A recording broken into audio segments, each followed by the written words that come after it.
Halo football lovers, halo para cules, Fiska Barca. Kita jumpa lagi di Michael Sanger Channel dengan info-info FC Barcelona ter-up-to-date dan terpercaya. Saya harap semuanya ada dalam keadaan sehat dan tentunya diberkati. Hari ini saya mau mengabarkan perubahan haluan yang spektakuler oleh Barca musim ini. Saya yakin setelah menonton video ini, Anda akan lebih optimis bahwa Barcelona akan memenangkan predikat juara La Liga musim ini. Tentu saja pendapat dan opini ini bukan berarti tidak beralasan. So, jangan skip video ini ya. Saya punya fakta-fakta yang memperkuat akan hal ini. Namun sebelumnya, jangan lupa bagi kalian yang belum subscribe dulu ya, untuk membantu channel ini berkembang. Jangan lupa juga tekan lonceng notifikasinya agar Anda akan mendapatkan video-video terbaru selanjutnya. Selamat menonton.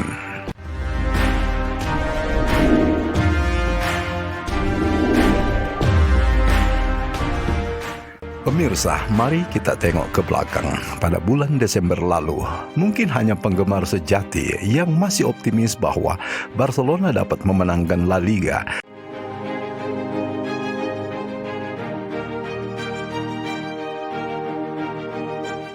Tetapi kemenangan mereka atas Villarreal pada hari Kamis yang lalu telah menarik perhatian dan bahkan telah mengembalikan opini seluruh fansnya bahwa Barcelona bisa comeback luar biasa.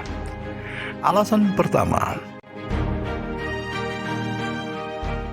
jika tim-tim rival memiliki 6 pertandingan tersisa di La Liga 2020-2021 ini, maka FC Barcelona masih memiliki 7 laga sisa. Karena pada hari Kamis nanti, mereka masih memiliki 1 laga kontra Granada. Nah, jika Barca memenangkan laga ini, itu berarti tim Katalan akan unggul dan akan menduduki puncak klasemen sementara La Liga. Nah, kemenangan 2-1 atas Villarreal baru-baru ini membuat posisi Barcelona lebih baik dari sebelumnya. Hal ini disebabkan oleh karena rival-rival seperti Real Madrid dan Atletico tidak mampu berbuat banyak.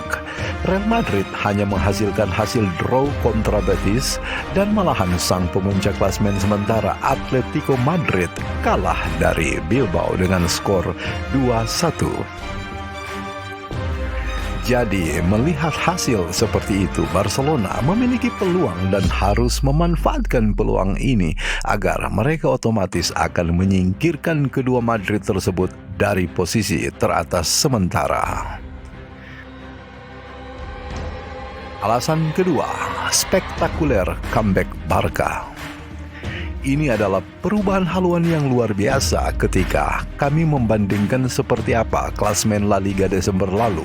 Meskipun Barcelona mengawali musim dengan baik, mereka hanya meraih 2 kemenangan dalam 8 pertandingan, termasuk kekalahan dari Getafe, Real Madrid, Atletico Madrid, dan kemudian Cadiz.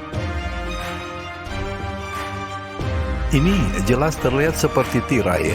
Setelah kekalahan terakhir itu, 12 poin memisahkan Katalan dari pemimpin Atletico, dan tidak hanya tim di luar tempat Liga Champions, tetapi juga di luar Liga Eropa. Bahkan Ronald Koeman sempat mengakui bahwa timnya hampir kehilangan semua harapan untuk memenangkan 1 gelar pun. Nah pemirsa, ternyata angin berbalik arah membuat haluan berputar sehingga Barcelona terbuka peluang yang besar untuk memenangkan trofi La Liga musim ini. Spektakuler bukan? Barca telah memenangkan 20 dari 21 pertandingan sejak itu dan hanya kalah 1 kali di El Clasico melawan Real Madrid. Sementara itu, kedua klub Madrid sama-sama kehilangan poin. Padahal Atletico telah memimpin sejak minggu ke-9. Walaupun sempat meninggalkan jarak poin yang cukup lebar, rekor 15 kemenangan dari 16 pertandingan berakhir tiba-tiba pada bulan Februari. Hal ini disebabkan karena mereka hanya memiliki 6 kemenangan dalam 14 pertandingan. Ini berarti bahwa keunggulan besar di awal tidak didukung oleh hasil pertandingan-pertandingan sesudahnya. Itulah yang membuat bahwa Barcelona dan Real Madrid kembali bersaing mengumpulkan kemenangan dan poin. Walaupun demikian, tim Sevilla juga perlu diperhitungkan karena mereka hanya memiliki selisih 1 poin di bawah Madrid dan Barcelona. Jangan dipandang remeh ya. Alasan yang ketiga, Barcelona jadi tuan rumah jamu Atletico.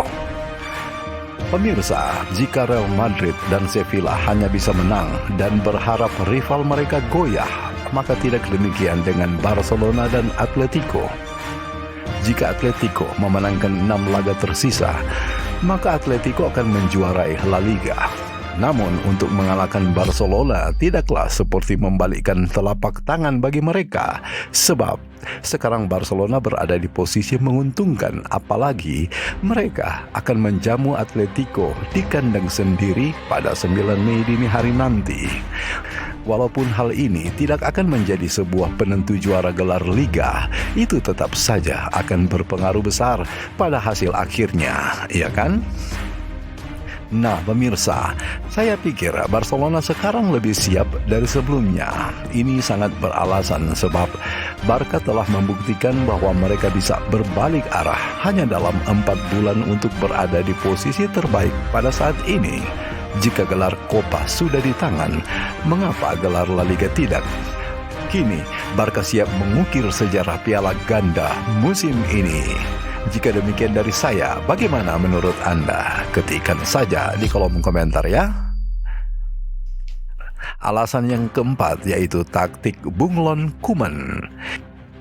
Ini merupakan musim yang sangat sulit bagi tim Ronald Koeman. Namun seiring bulan-bulan telah berlalu, skuad telah membuktikan kapasitasnya yang besar untuk mengatasi kesulitan tersebut. Sosok Barca mampu bertahan dan beradaptasi bak bunglon, sekaligus menunjukkan komitmennya, sekaligus mengubah sistem sesuai dengan situasi. Barca memasuki peregangan terakhir musim ini dengan menunjukkan sifat adaptasi mereka. Itulah yang saya sebutkan bunglon. Setelah pindah dari formasi 4-3-3 menjadi 3-5-2 untuk membantu membawa stabilitas tim dan membuat mereka menjalankan kampanye liga terbaik mereka, Barca telah meningkat ke sebuah tahapan di mana Koeman mampu mencampurkan formasi taktis baik 4-3-3 maupun 3-5-2 berdasarkan situasi di lapangan. Taktik stabilitas pertahanan 3-5-2.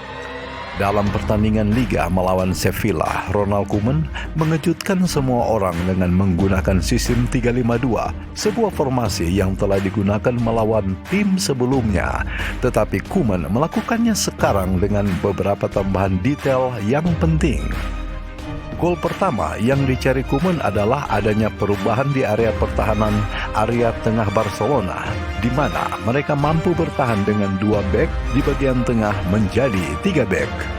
Modifikasi ini memberi pelatih dan tim kekuatan pertahanan yang berlangsung efektif. Sebab taktis awal Koeman tidak efektif ketika mereka sempat kebobolan 37 gol dalam 37 pertandingan. Namun dengan adanya peralihan taktis ini, Barca kemudian hanya kebobolan 3 gol dalam 6 pertandingan setelah menerapkan formasi taktik 4 bek tengah dan 3 bek belakang. Hal ini membuat pertahanan Barcelona lebih berarti. Dengan sistem taktik ini, kebobolan Blaugrana yang tadinya 1 gol per game berubah menjadi 0,5 gol per game. Mantap kan pemirsa? Kemudian, taktik menekan ruang Koeman. 2 dari karakteristik penting dari formasi 3-5-2 Koeman yang digunakan oleh tim dapat ditemukan di sayap dan titik serang. Dengan pemain yang bergerak luas seperti Alba dan Dest, Barca memiliki jangkauan di belakang yang memungkinkan mereka untuk menekan lebih tinggi di lapangan sehingga Barca dapat melakukan man-to-man melawan lawan manapun. Tidak masalah jika pihak lawan bermain dengan pertahanan 4 atau 5 orang di lini pertahanan mereka. Tekanan Barca dengan 2 pemain depan ditambah dengan 2 pemain sayap sangat diandalkan Koeman ketika lawan menggunakan 5 bek. Hal ini dapat dilihat adanya peningkatan perolehan dan penguasaan bola Barcelona naik dari rata-rata 59 per game menjadi rata-rata 61,1 per game ketika mereka menerapkan taktik ini. Terlebih, relatif kurangnya ruang di belakang pertahanan lawan memungkinkan kecepatan sosok Dembele menerobos masuk ke pertahanan lawan. Kemudian, taktik kekuatan segitiga. Formasi paling umum di La Masia dan yang Koeman terapkan memiliki kekuatan segitiga di seluruh lapangan. Barca memiliki prinsip yang harus dijalankan oleh setiap pemain di lapangan, yaitu selalu memberikan 2 pilihan kepada pemain yang sedang menguasai bola. 2 pilihan yang dimaksud adalah jika serangan dibangun dari bek, mereka akan melebarkan serangan dari sisi sayap atau dari tengah. Hal ini dilakukan dengan mendorong ke atas, melihat celah dan selalu berusaha memenangkan duel dengan pertahanan bek tengah lawan. Lantas, di mana Messi menerima bola? Hal ini tergantung pada formasi 10 Barca memainkan dan menguasai bola, dan semuanya bisa bervariasi dan berubah-ubah. Formasi 352 memiliki sosok Dembele yang kecepatannya mencegah tekanan lawan terlalu tinggi. Hal ini akan menyisakan ruang kosong di antara garis kotak lawan dan area serang Messi.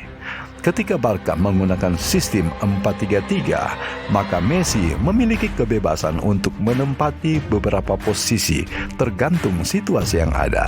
Ia bisa saja melihat peluang sebagai playmaker, pencetak atau pengasis gol. Kemudian faktor De Jong. Saat cedera pada Pique, Frenkie de Jong diperbantukan di lini pertahanan dan ia juga bisa berperan membantu area tengah Barca sebagai penyapu. Ini adalah taktik yang dapat digunakan Koeman kapan saja dalam permainan. Manuver tersebut memungkinkan tim untuk menghindari tekanan yang tinggi di lapangan oleh lawan dan juga untuk mendapatkan keunggulan angka demi angka dalam serangan setiap kali pemain asal Belanda itu menggunakan kemampuannya dalam menguasai bola. Kemudian taktik ruang menentukan perubahan. Faktor terpenting dalam menentukan perubahan sistem adalah faktor ruang. Jika lawan menekan tinggi, maka formasi 352 dapat diterapkan.